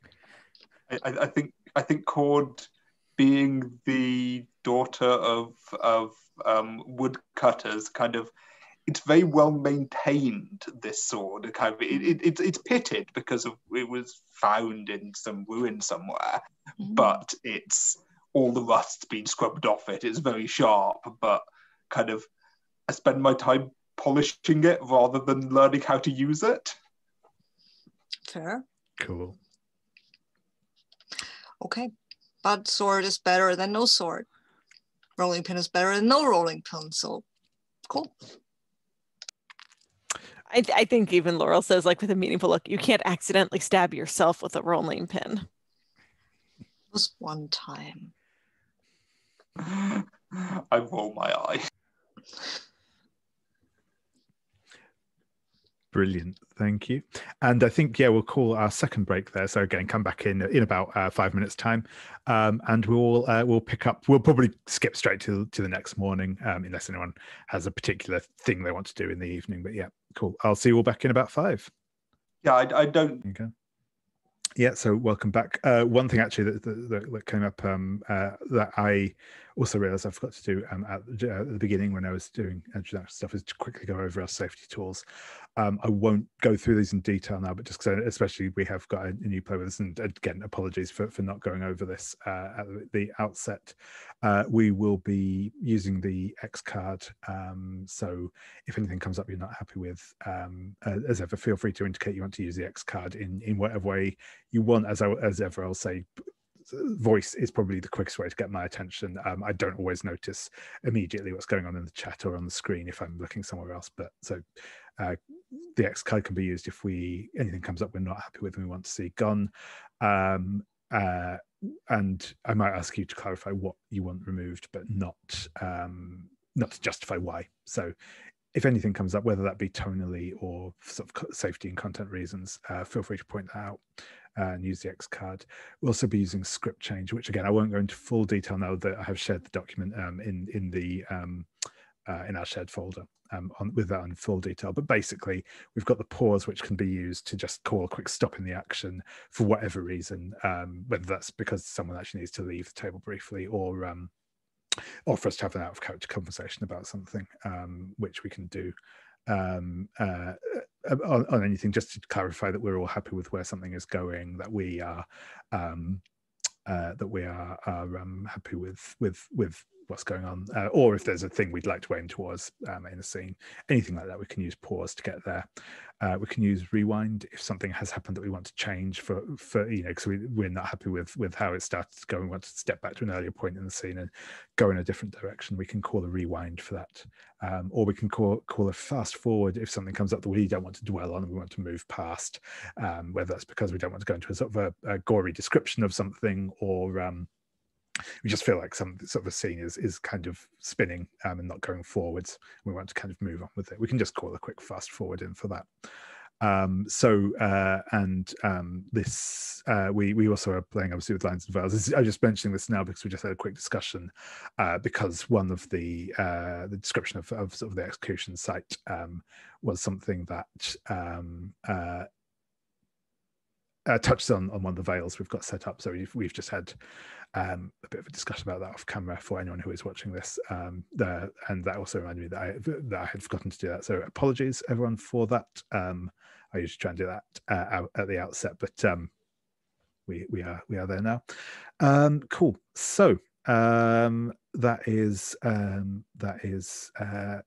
all of that out of the way. Not to say that it's not important, it is, but let's get back to the action. The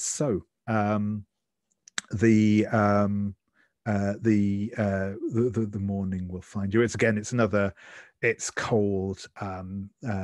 There's snow underfoot, but you will all make your way out to this big oak tree that's standing sort of out black against the white snow around it. As I said, obviously it's bereft of its leaves at this point in the year, and there's drifts of snow on the branches, but the area around it is mostly covered in snow as well. So yeah.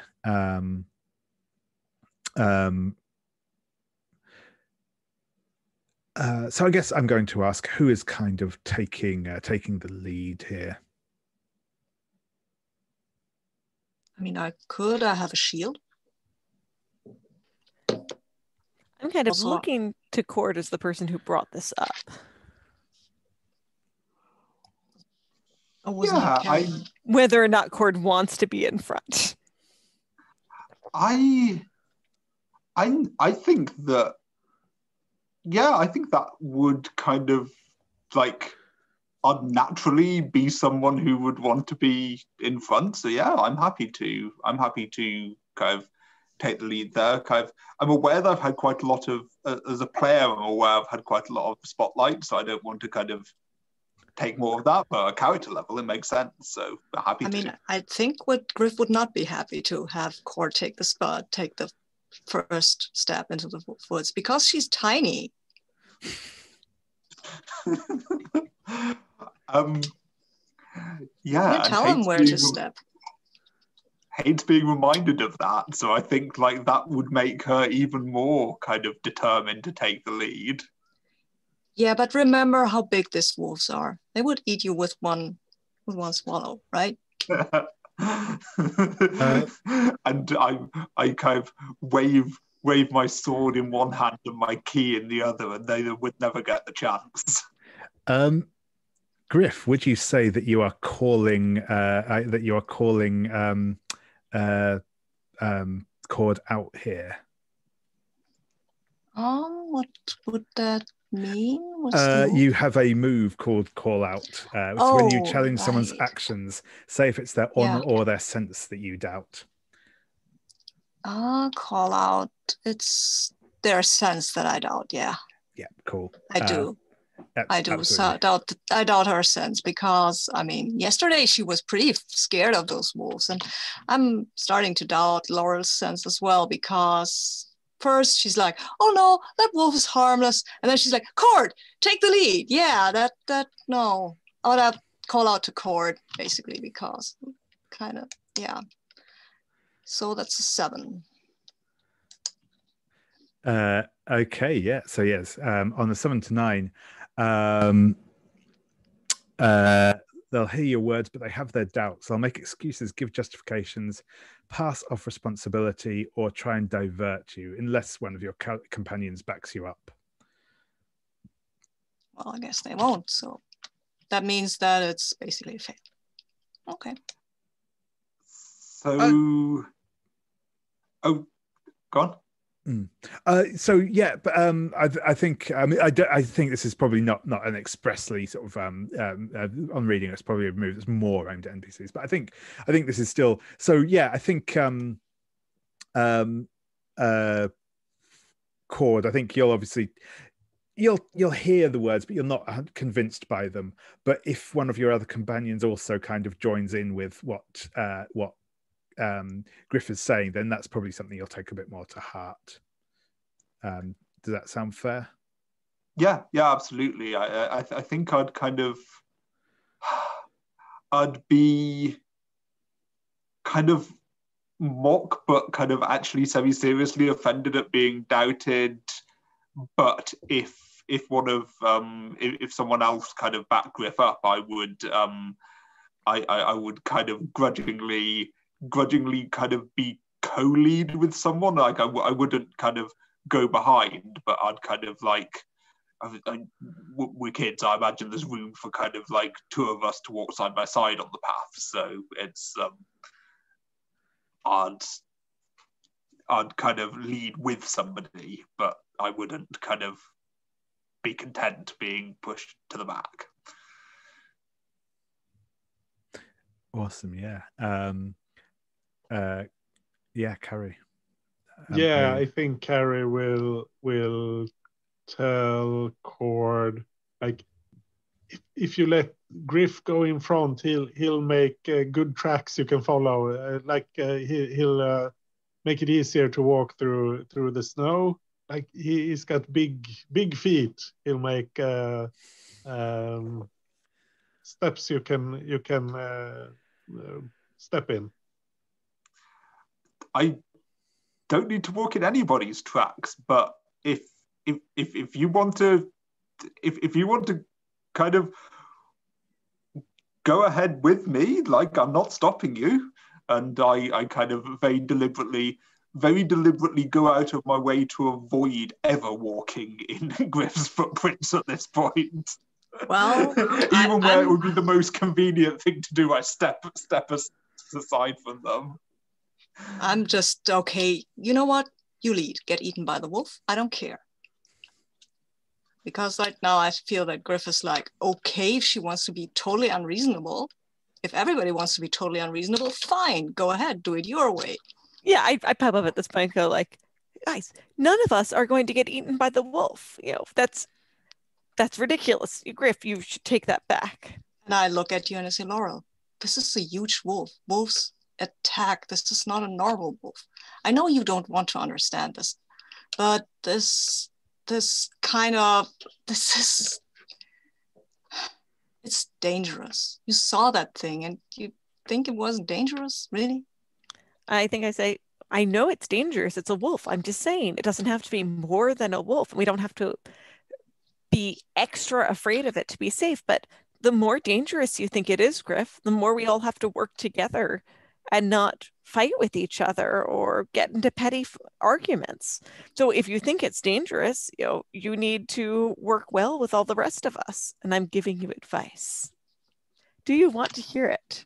No. No, at this point, I do not want to hear your advice. All right. I apologize, but no, at this point, I think Gryf is kind of digging in his heels as well. And yeah, he's like, it says then if you don't want to hear it, then I am intrusive, ignorant, or hurtful. So I think I do add like, you got lucky last time, Gryf.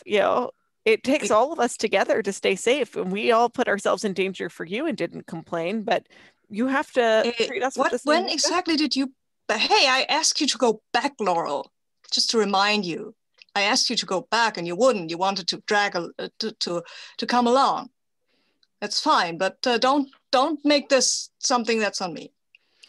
Yeah, and it looks like if you didn't want to hear my advice, you have to choose to walk away from the conversation or mark where.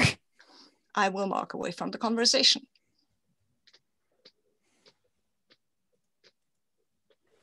Yeah, Laurel makes a huffy noise and like hits a nearby tree with her rolling pin. Yeah, a big like clump of snow falls off of one of the overhanging branches as you do.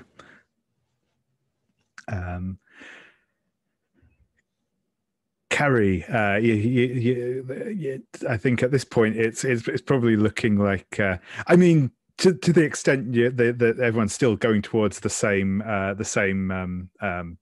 location. At this point, it's probably the three of them are almost taking as different routes as they possibly can there, which is probably, to be honest, not that far apart still in this part of the woods. But what are you doing? Who are you following? Or are you going to try and desperately avoid playing favorites? No, Cari is very demonstratively walking in Gryf's footsteps because she thought that was a good idea. She lets him forge a path through the deep snow, and she'll just step behind him, and she has to take like really long steps because she's shorter than he is. But she was very close to just yelling at everyone, but then they sort of calmed down. So now she's just following along and hoping that they won't get into another fight before they get to the tree. Gryf will shorten his steps when he notices that Cari is walking in them and has a bit of trouble because, I mean. Excellent.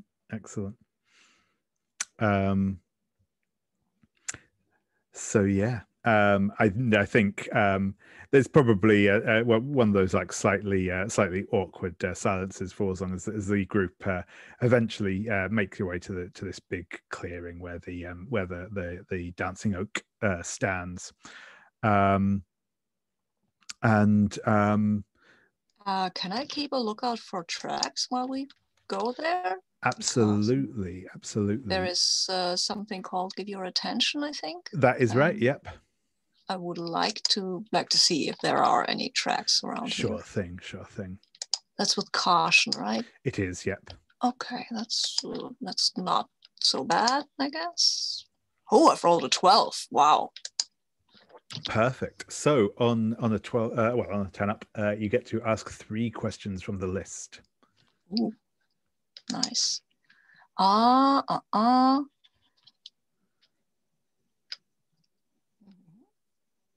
should I be afraid of?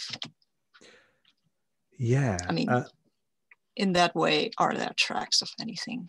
Yeah. So I think that you will see some. You've seen these tracks before. They're the big paws of this wolf. And that you can definitely see them sort of around, almost like circling the clearing that this tree is in, probably going off in some places as well. However, while you can make the tracks out, they definitely, at least the ones that you've come across so far, the ones you've seen, they've clearly been like filled in by the snow, so they're not like super recent. They're well, I mean, probably within the last day or so, but not like immediately. You don't get the sense that the wolf is like in the immediate vicinity right now. Okay, and I would ask, how long have things been like this? Remembering my time I spent in the woods, like how long have these tracks been? Have I ignored basically these tracks? Yeah, so you think not long, maybe maybe like a week or two.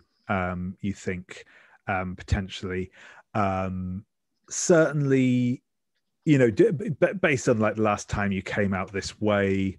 When you didn't notice them that time, so yeah, probably like a week or two, that sort of time frame anyway. It's not like something you've missed that's been going on for months or anything, but it's you think it's probably like a week or two that this thing has been around. And then I would like to ask, how could I get to the bottom of this? Yeah, so I think, and what I will give you on this, I think, so I don't want to have to make this a second roll, is that as you're like following these tracks around, and as you get closer to the oak tree, itself, you will see some. You'll see some snow that's obviously been kind of scraped back and dug in that way that sort of dogs do. It looks like that something has been this wolf has been digging around the base of the tree, and you think that there might be something to find buried amongst the roots. I'm muted. I have a guardian question that I also can ask because it's my move. Go for it. And I would like to know if there is an ambush or trap here. Sure thing. So this kind of feeds back onto what I said before. You listen around. You look around the tree line. You probably even sniff of it because the wolf had a strong scent when you encountered it before. You don't think that the wolf is waiting nearby. It could be relatively close by, perhaps, and it might get here within, some amount of time. But yeah, not immediately. You're not under immediate threat from this. There's no specific trap or anything like that set up for you here. The wolf is not waiting in ambush here. So yeah, that's. I will inform everyone that these are tracks and that they are not that recent. The wolf isn't here, but has been digging at the oak's roots. So maybe someone has a look, and I'm looking at Cord like, go do your weird thing.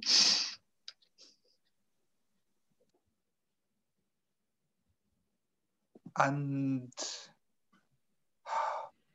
I approach this oak tree, and my plan had been kind of, if nothing else revealed itself, to try the door of silver and kind of try and give speech to this oak tree. But as there's something buried underneath, I think I'm going to kind of hold that in reserve, and kind of like, I kind of generally kind of motion people in to kind of come help me dig, and kind of start digging with my hands at the base of this oak tree.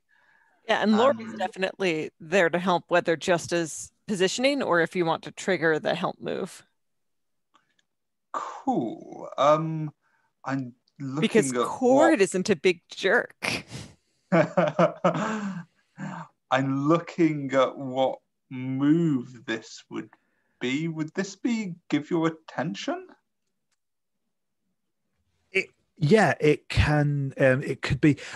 Although to be honest, I'd say if all you're doing is digging, I actually don't think there's going to be a role for that specifically because essentially we've already learned that there is definitely something hidden here. So I'm probably not going to ask you to make a roll on that front. What I will ask, and feel absolutely free to say no on that if that is the true answer. Do you think that that Cord does fear either what she's doing here or what she might find? If so, then I might ask you to make a stand fast. But as I said, if you don't think that she does have anything she seriously fears here, that's also perfectly cool. I don't require it. I think that she might, because she knows that the village conspicuously doesn't worship the dancing oak, and she doesn't know why. Yeah. And that worries her. So I think, absolutely. So when you stand fast against your fear or an adult, roll with courage. But like I said, if you wish to call on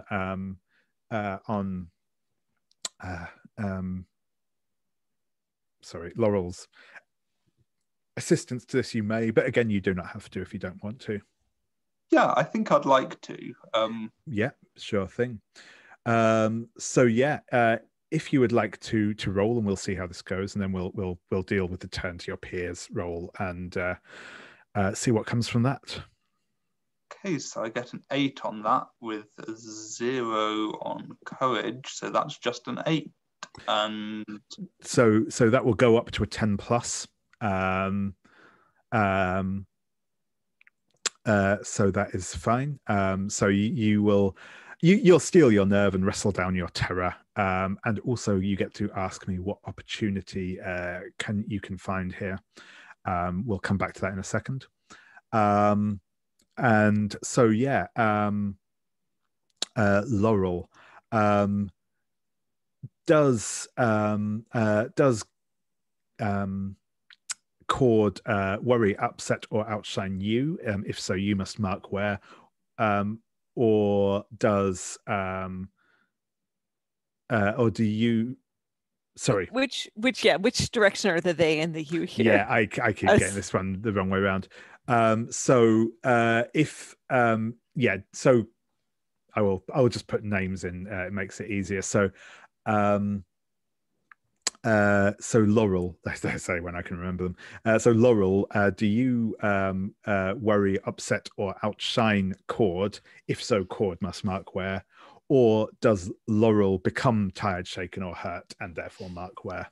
So let me check with you, Bodhi, to see if it's okay. But my instinct is Laurel is someone who mostly does not become tired or shaken, even when maybe that'd be the reasonable approach. She's wrangled the twins, she can wrangle some dirt. And I feel like without, meaning to, she probably just shoulders you aside to help dig. It's you just focus on the weird parts, but I'm better at this.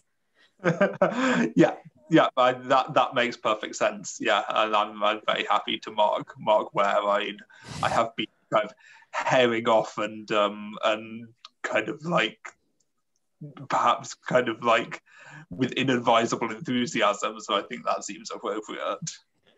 Excellent. And I think Gryf will look at Cari and roll his eyes. I think while I'm digging, I definitely accidentally toss clods of dirt in your direction, Gryf. I'm not standing close enough. I'm standing at the edge and keeping a lookout anyway. So all right, so I miss, but I start tossing them harder. It doesn't reach you, but that just does not stop me from committing. And I will look at you and I say, Laurel, if you want to hit me with these things, do you want to hit me or do you want to dig? I mean, that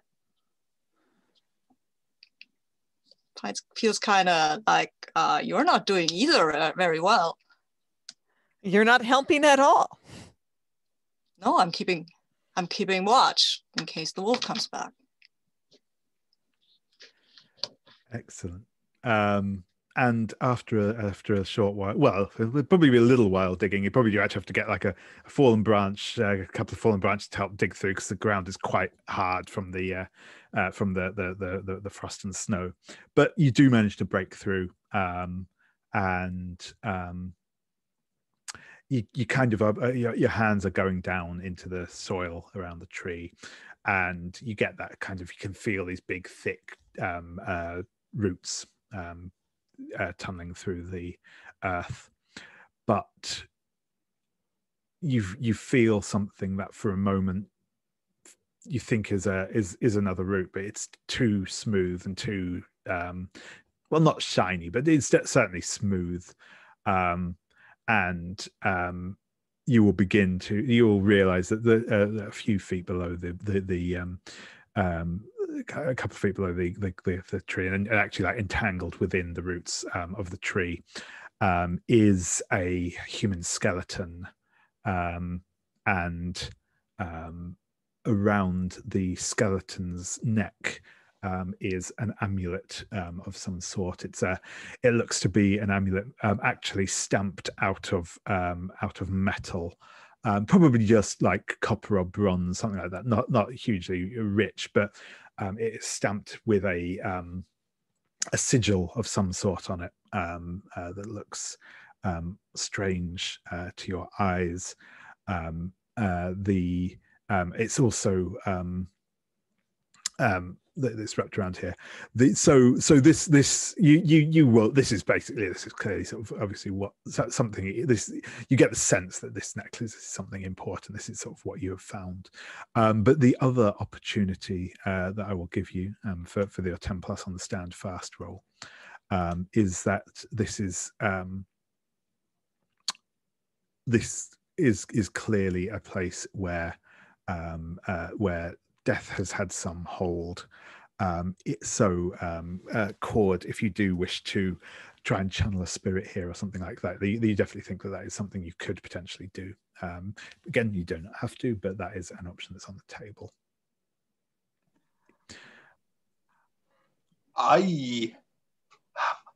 My instinct was something slightly different, but the kind of, that might have a bearing on this too. I was looking at the Door of Horn and remembering and kind of seeing whether kind of, I have a feeling that the Door of Horn would perhaps let you access memories that weren't your own, and seeing whether I can kind of find out what this strange sigil signifies by opening the Door of Horn. Yeah, absolutely. That sounds good. And yeah, I think that's definitely something you can do. You'll definitely be able to find that out. There's kind of enough. There's obviously enough significance to this thing and to the fact that it's with the body of its wearer that there will be kind of enough lingering presence, as it were, for you to tap into that memory. So I think I warn the others of what I'm about to do, but not really in a way that kind of gives them much option to they can object, but it's not going to alter my course. Like I'm making it clear, like we need to find out what this is. I'm going to find out. I'm going to use my key. And so unless anyone kind of directly intervenes, I'm using my conjurer move right now. Awesome. So yeah, we'll get onto the move itself in a second, but tell me how this looks as you unlock the Door of Horn and try and access the memories hidden within this amulet. So I think I have the amulet. I think I've taken it out of the hole. I've kind of like gingerly and kind of slightly shakily taken it from around the neck of the skeleton and laid it onto the snow. And I think I'm drawing. I think there's different ways that this can look, but in this case, I'm taking out my key and scribing a circle in the snow, surrounding both me and the amulet. And then I'm sitting cross-legged in front of it, holding out the key, and you see, as I sit there, that my eyes roll back, showing just the whites, and that is me opening up the Door of Horn. Awesome. Yeah. So when you open a door and let its power flow, say which door you unlock, which we have, and roll with resolve. Okay, so that's 2 resolve plus a 4 on the dice. Ooh, just about. That is a 6. Oh dear. So on a miss, your key snags in the lock. Choose 2 from the list above and be prepared for the worst. So the options you have to choose from are: the door swings wide open and the effect spreads to other targets. The door opens only a crack, and the effect is weak or will not last long. And finally, another door creaks open of its own accord. You choose which one. So which of those two will you choose? I think it's that the door of Horn swings wide open and another door creaks open of its own accord. And I think... I think it's too early for... I think narratively too early for the door of Mist. So I'd say it's the door of Bone, given where we are. Makes a lot of sense. Makes a lot of sense. Okay, so I think as the door swings open, you feel a wash of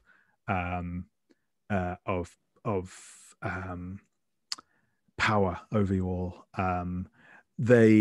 I think there is an almost creaking sound from the skeleton. The skull, its sort of jaw maybe starts to move just a little, or maybe it's just a trick of the light, who's to say at this point. I think what I'm going to ask for each one of you is to each one of you will recall your most painful memory, something that kind of haunts you. So I'm just gonna go through in character keeper order for this one. So it's not remembering what it is. So yeah, Laurel, what do you remember as this like magical force washes over you? Yeah, I think it's the time I got my sister's arm broken, right? But what we kind of see is just like, I think it's not even that she came home after the fight, but that someone came to get me because she was in trouble and didn't want to make it home, and she was leaning on me the whole way. And that's the worst part of the memory, that she was still trusting me and depending on me, and I knew the whole time with every step, this is my fault. Yeah, perfect. And Gryf, how about you? I think it would have to be Gryf's father dying, and the fact that after that I mean, it was a fever. It wasn't a surprise. He was sick for a bit, not a long time, but we didn't know what it was. And the scariest thing about this was just the father dying, and then his mother shut down for a bit. Not a long time, but she just was like, okay, she didn't know what to do. She was just kind of caught up in herself, and that was really scary. Yeah, that's good. I'm also going to with that one, I'm going to you don't have to answer this now, because sure, in a moment we'll probably stop for the evening rather than carrying on with this scene, but what I will also ask is if you wish to enter grief, or if you feel like this has triggered your grief move when we come back next time, feel free to do that, but I'll check in with you next week, but that's if it's something you might want to bear in mind. Cord, what's the memory that comes back to you? This is a time I was very young, and I was with my mother out wood chopping, and this was before I spent most of my time with my grandmother, and this is why I started spending most of my time there. And she got badly injured. I'm not going to go into details because of the veil on that, but yeah, she got badly injured in wood chopping, and I was too young to do much to help. And that feeling of helplessness of not knowing whether my mother was going to be okay and not being able to do anything about it. That's what I really remember now. Excellent. Yeah, perfect. Thank you very much. And Cari, what do you remember? I think like when she was maybe 6, 7 years old, and her father and her brothers were going to the tannery, and she wanted to come along and help and that sort of thing. And he told her, "No, this is men's work. You go with your mother." And she was really sad about that. And then her mother was busy with the weaving and didn't have time for her, so she was kind of left all alone, and felt very lonely for a time there. Yeah. And you will all and I think you will all get kind of glimpses of each other's memories as well. Not necessarily the full knowledge of all of them, but you'll definitely see flashes of this as your own memories burn into your mind. And there's that feeling behind your eyes, almost like a headache coming on. But then you will all see one final memory, which is a figure, a corpse, clearly, at the base of the tree. There are several people stood around that you all recognize from the village, younger than they are now.